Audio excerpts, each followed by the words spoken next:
England's Lionesses come from behind to win a place in the World Cup semi-finals. Oh, Russo! They beat Colombia 2-1 in Sydney, prompting wild celebrations there and here. Yeah, I mean, I reckon they can do it. They can go all the way. Also tonight, 6 migrants have died after their boat sank in the Channel. Critics say government policies are failing. As the death toll rises, anger grows in Hawaii about a lack of warnings and a lack of aid. And a new club for Harry Kane as he finally leaves Tottenham in one of the biggest transfers of the summer.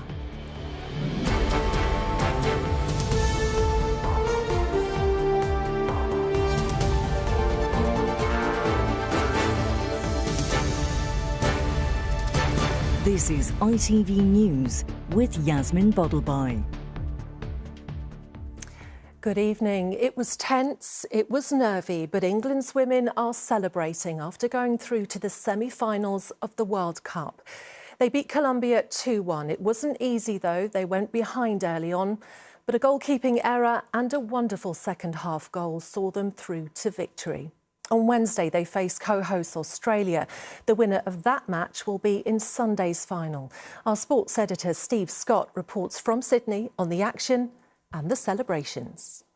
The Lionesses' mission tonight to quell the Colombian carnival, to stifle South American spirit and to take another substantial stride towards the ultimate prize.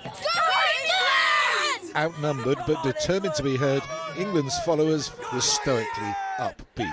I think they can do it. I believe in them, I really do. They're gonna win the World Cup!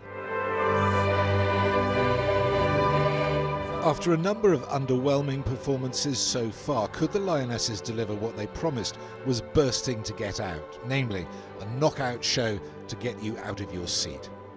On big nights, an early goal always settles nerves. England, booed with every touch, were first to threaten. Russo! But Alessia Russo's power and precision was lacking.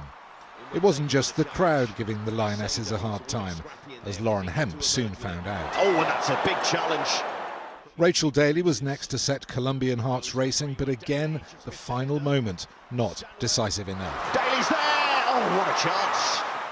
Daly so nearly made amends from distance. She does! England were getting closer, but for all their possession, there was nothing to show for it. And boy did that come back to haunt them. Lacey Santos wriggled free and took the usually impeccable Mary Earps by complete surprise. And Santos will try a catch! Arms down, that's exactly what she's done! That setback energised England, Russo's persistence causing havoc and Hemp pouncing to level it at the halfway mark. Puts it in! When England played at pace, the Colombians looked far less comfortable. Georgia Stanway spotted the ever-willing, hard-running and tireless Russo charging into the danger zone. Russo! The Lionesses were back in control. If Earps was caught napping for Colombia's first, she certainly had a hand in preventing them getting a second. A very strong hand. Oh, she had a goal!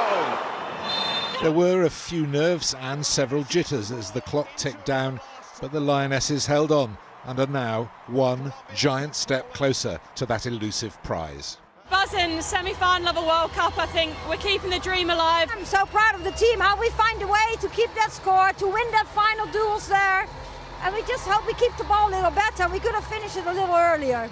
Fans who've believed from match one that the trophy has England's name on it grow more confident with every game.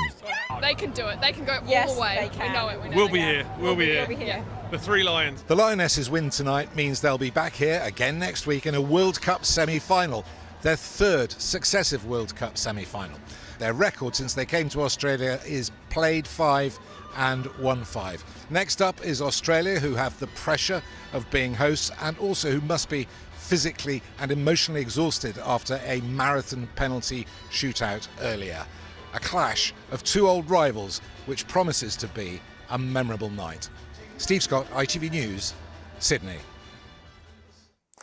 Well, across the country, in cafes, pubs, clubs and fan zones, thousands of dedicated and excited fans and many new converts watched the match in nervous anticipation. Charlotte Cross joins some of them for the emotional roller coaster ride. The excitement began hours before the game even kicked off. From London to Birmingham to Stockton-on-Tees, England supporters crowded into pubs, bars and special fan zones to watch their national team in a World Cup quarter-final. I'm buzzing. I've got a good feeling about this match. Nervous, but we're going to do it. I'm slightly nervous because I think it'll be a tight game. And so it was. England saw chance after chance slip between their fingers, only for disaster to strike when, in the final minutes of the first half, Colombia took the lead. But that agony was quickly followed by ecstasy. Scrappy as it was, England's powerful answer to the South American side put the crowds on a high as the half-time whistle blew. I'm over the moon. I'm lucky I didn't throw my cider at someone. It's very tense, but keep it coming. An anxious second half awaited, but not for long as Alessia Russo sealed the victory. And fans now have their eyes on the next prize. We're going all the way. We're winning the whole thing. Australia will be hard next round, but we can go all the way. I think we've got the team, the spirit, and the quality. Thoughts echoed by a former Lioness too. I think when you see some of the big names that have been knocked out already, I think, we're set up for England. It's definitely to get to the final, so hopefully fingers crossed. Today, the dream that decades of hurt might finally be over got a little more real. It is coming home, 100%. It really is. It's going to come home this time. It's coming. Football's coming home. Charlotte Cross, ITV News. To today's other news now. 6 people have died and others are believed to be missing after a small boat carrying migrants sank in the Channel. British and French lifeboats rescued around 50 others. The Home Secretary has expressed her condolences, but campaigners say the deaths were preventable. Our political correspondent Tom Sheldrick is in Dover, where some of those rescued were taken. Tom, a terrible tragedy. What more can you tell us? Yasmin, it was around 4 o'clock this morning when a huge search and rescue operation was launched from both sides of the Channel. That was after reports that a boat carrying migrants was sinking just a few miles off the French coast near Calais. More than 50 people were rescued. Some of them were brought to safety here in Dover by the RNLI. But 6 people are confirmed to have died, and this afternoon the French authorities said that 2 people are still thought to be missing and searches are continuing. And Tom, the government has been criticised over this. What are they saying tonight? Yes, first of all, that criticism has come from charities including Refugee Action, who've said that this was predictable and inevitable because the British government's policies are designed to keep people out and not to keep people safe. The government issued a statement themselves this afternoon describing the deaths as devastating and saying they show how vital it is that we break the people smugglers' business model and stop the boats. Ministers have been trying to focus on that key pledge this week, and the first migrants were moved onto that high-profile accommodation barge in Dorset before they were moved off again yesterday due to fears around Legionnaire's disease. That has been seen as a politically embarrassing reflection on their immigration plans, while this incident in the Channel, in very human terms, is a reminder of just how high the stakes are. Tom Sheldrick in Dover, thank you very much. At least 80 people are now known to have died in the wildfires that engulfed the Hawaiian island of Maui. Hundreds more are still missing. Officials have ordered an investigation into whether enough warning was given for people to save themselves. Andrew Misra has the latest. Life on Maui has ground to a halt. Wildfires rip through the Hawaiian island. Most of the former capital, Lahaina, has been destroyed. Some residents have been allowed to return.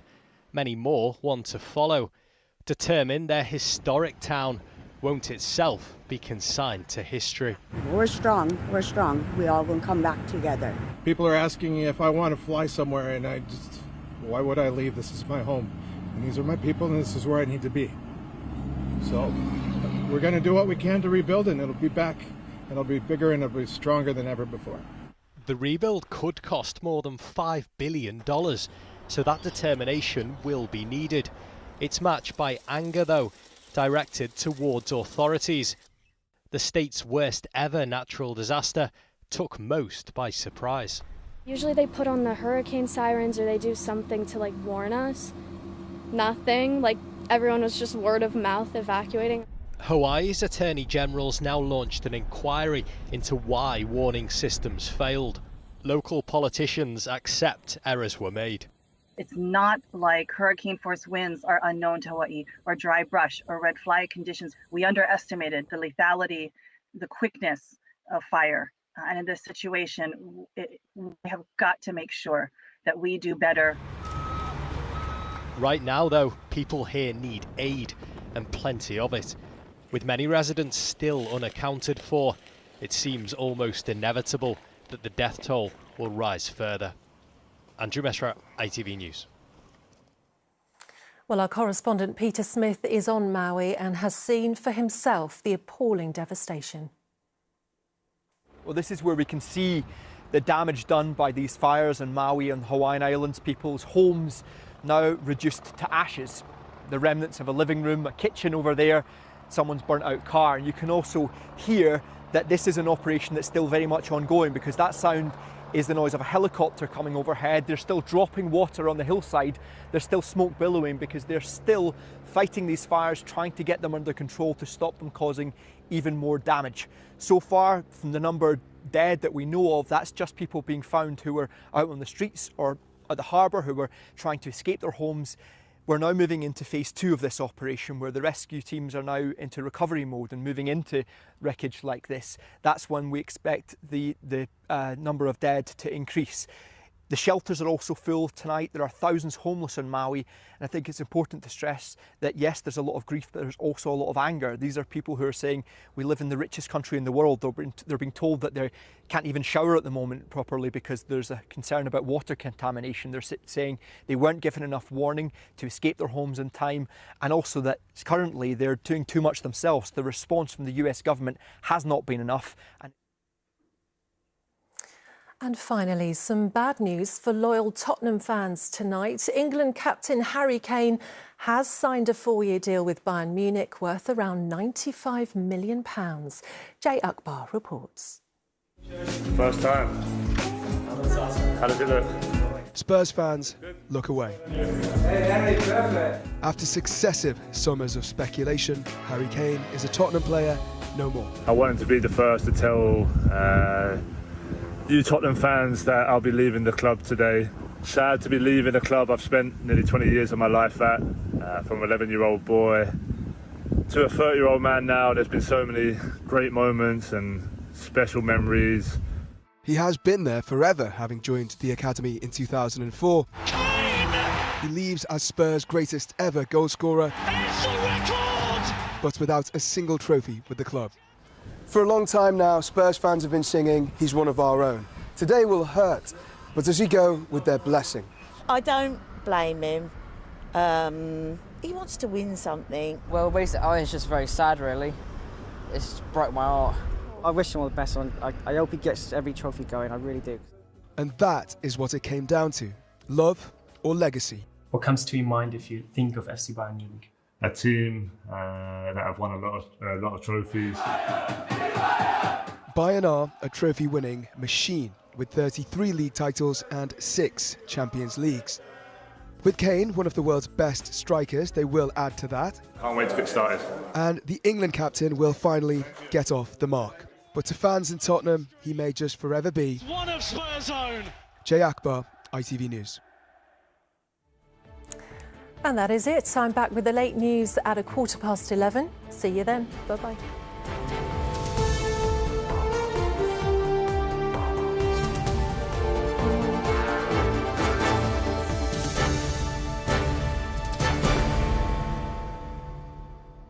Today we'll see warmer temperatures moving in from the east, especially around tea time. Heinz Beans sponsors ITV National Weather. Hello again. Hope you've all had a lovely Saturday so far.